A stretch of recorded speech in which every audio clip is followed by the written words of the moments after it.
অপ্রকাশিত ভালোবাসা। ভালোবাসা কি লুকিয়ে রাখার জন্য নাকি প্রকাশ করার জন্য?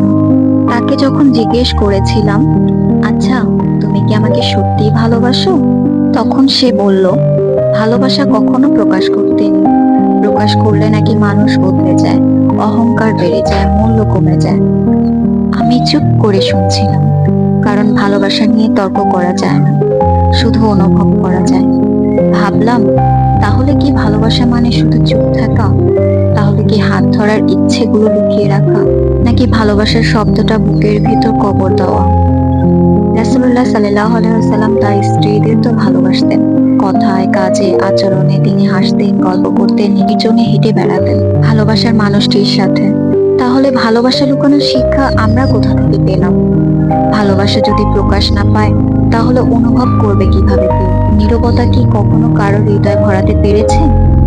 একদিন আমি তাকে জিজ্ঞেস করলাম, যদি আমি ভালোবাসা প্রকাশই না করি, তাহলে কালকে তুমি কিভাবে বুঝবে আমি তোমাকে ভালোবাসতাম?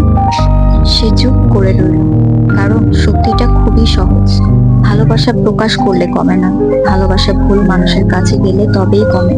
আর যারা ভালোবাসা প্রকাশকে ভয় পায়, আসলে তারা ভালোবাসাকে না, হারানোর ভয়কে লুকায়। অভাগা তো সেই, যে ভালোবাসা পেয়েও তার শব্দ শোনার সুযোগ পায় না।